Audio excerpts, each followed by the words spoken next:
Hello friends, I am back. आज की class में हम करने जा रहे हैं पेज सेट। मुझे उम्मीद है अभी तक की जितनी भी वीडियोस मैंने डाली हैं उनमें सभी में आपको सब कुछ समझ आ रहा होगा। अगर किसी ऑप्शंस में किसी तरह की कोई प्रॉब्लम है तो आप मेरे से कांटेक्ट कर सकते हैं। आज की क्लास में हम लोग करेंगे पेज सेटअप। पेज सेटअप के अंदर फर्स्ट ऑप्शन जो आपका है वो है मार्जिन। मार्जिन, यहाँ पे मार्जिन जो आता है वो बिलोंग करता है कि आपको प्रिंट आउट में आपके पेजेस में जो हार्ड कॉपी होगी उसमें आपको लेफ्ट राइट टॉप बॉटम में कितना एरिया ब्लैंक चाहिए।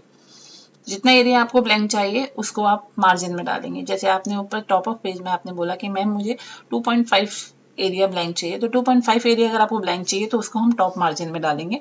देखिए जैसे मैं यहाँ पे करते हैं हम, अगर आपको नैरो चाहिए तो आप 0.5 का डिफॉल्ट मार्जिन यहाँ पे आ रहा है वो भी यूज कर सकते हैं। एंड 1 इंच का भी नॉर्मल मार्जिन जो होता है हमेशा नॉर्मल 1 रहता है, चाहे वो टॉप ऑफ पेज हो, बॉटम में हो, लेफ्ट हो चाहे राइट हो।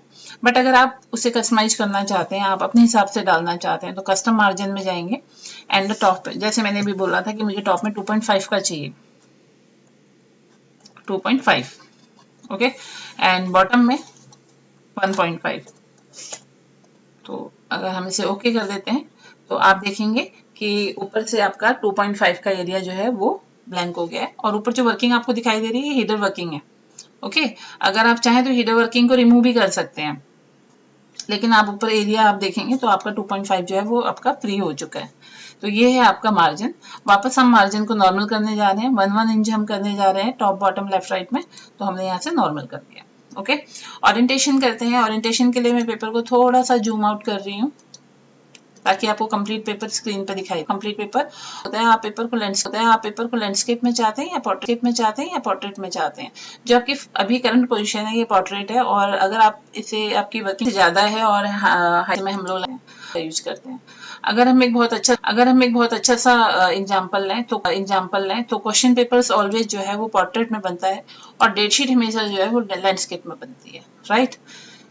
ये है पेपर साइज। पेपर साइज के अंदर आप आपके प्रिंटर में जो पेपर अवेलेबल है हार्ड कॉपी के लिए वही पेपर हमें सेम अंदर भी लेना होता है।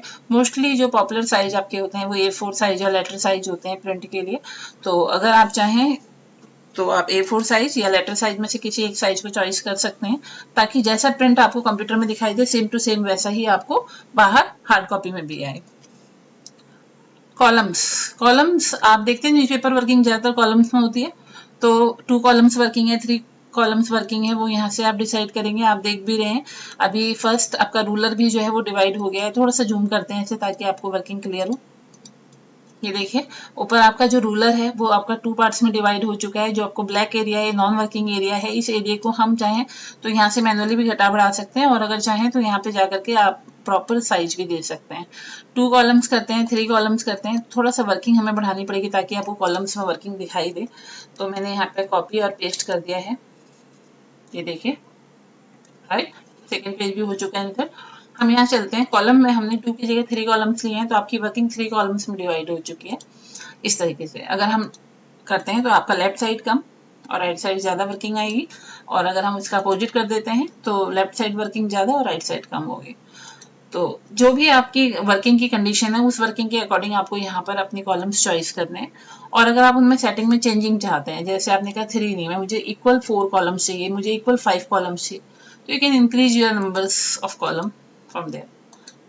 एंड लाइन बिटवीन, अगर आप कॉलम्स के बीच में लाइन भी चाहते हैं तो आप इस तरीके से लाइंस भी शो कर सकते हैं, ये देखिए, ओके। तो फिलहाल हम इसको जो है 1 कर रहे हैं, तो हमारी कॉलम्स की पेज ब्रेक ये भी ऑप्शन है। बात करते हैं तो लाइन नंबर के अंदर आपने जितना भी आगे आपके नंबर आज ब्लैंक है, वो लाइन ब्लैंक है चाहे वो वर्किंग एरिया है, तो आपको पता चल जाएगा आपने कितनी लाइंस में अभी तक टोटल वर्किंग की है। जैसे अगर हम यहाँ देखें तो 46 आपकी चल रहे हैं।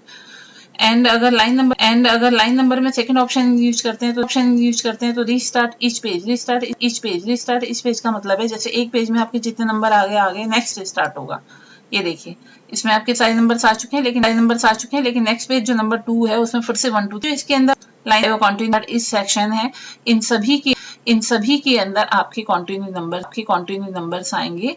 हर पेज में नंबर दोबारा से स्टार्ट नहीं होंगे, ठीक है। तो ठीक है, तो नंबर कॉन्टिन्यूसली चलेंगे। अभी आपका मैंने दोबारा से कॉन्टिन्यू वाले नंबर्स चालू कर दिए हैं। तो अभी मैं इसे रन करने जा रही हूँ ताकि मेरे हट जाए। उसके बाद आता है हाइपनेशन। हाइपनेशन का काम होता है, जैसा कि अभी आप देख रहे हैं आपके डॉक्यूमेंट्स के पीछे जो है लाइनें थोड़ा सा अप डाउन है, और इस अप डाउन को हम एज ए प्रोफेशनल लुक देने के लिए इक्वल हो जाए उसके लिए हम कंट्रोल जे का यूज करते हैं। बट अगर आप चाहते हैं कि कंट्रोल जे का यूज नहीं करें, हम नॉर्मली जैसे नोटबुक में काम करते हैं वैसे ही करें, तो नोटबुक में तो नॉर्मली ये होता है कि अगर हमारा वर्ड ऊपर पूरा नहीं आ रहा है तो हम लेफ्ट वर्ड को जो है नीचे नेक्स्ट लाइन में लिख देते हैं और उसके आगे हाइपन लगा देते हैं जो हमारा कंप्लीट वर्ड नहीं होता है। तो यहाँ पर वही हाइपनेशन है जो हम डैश लगाते हैं, वही हाइपन कहलाता है। तो हम यहाँ पे जो गए इसके अंदर हमने ऑटोमेटिक किया, तो ऑटोमेटिक के अंदर ये देखिए कई जगह आ चुका है, जैसे पिक है तो पिक कंप्लीट नहीं आया तो इसने PIC ऊपर करके डैश डाल के नीचे TURE कर दिया है। ठीक है, तो इसी तरह से अगर हम इसको बड़ा या छोटा करते हैं तो फिर आपको पता चलेगा कितने वर्ड जो हैं ऊपर कंप्लीट नहीं आ रहे हैं, तो उसने उनको बाकी वर्ड्स को नीचे कर दिया है। देखिए यहाँ पर भी मैचिंग का भी आपका हो रहा है, METCH ऊपर आया है, डैश लगा के ING नीचे कर दिया है इसने। यहाँ पर रिमेंबर्स का भी ऐसे ही किया है, वर्ड रिमेंबर RE डैश करके MEMBARS नीचे कर दिया है। तो इस तरीके से ये हाइपन होता है। अगर आप चाहें तो इस तरीके का फॉर्मेट भी यूज कर सकते हैं। अगर आपको हटा के कंट्रोल जे करके भी हम अपनी वर्किंग को एज ए प्रोफेशनल लुक दे सकते हैं। ओके, तो आई होप आपको आज की क्लास पूरी तरह से समझ आई होगी। अगर आपको किसी तरह का कोई डाउट है तो आप मुझे कमेंट सेक्शन में पूछ सकते हैं। I request you again and again कि आप मेरे चैनल को सब्सक्राइब करें एंड लाइक करें ताकि मैं आगे काम करने के लिए थोड़ा सा increase. Okay, thank you so much for today.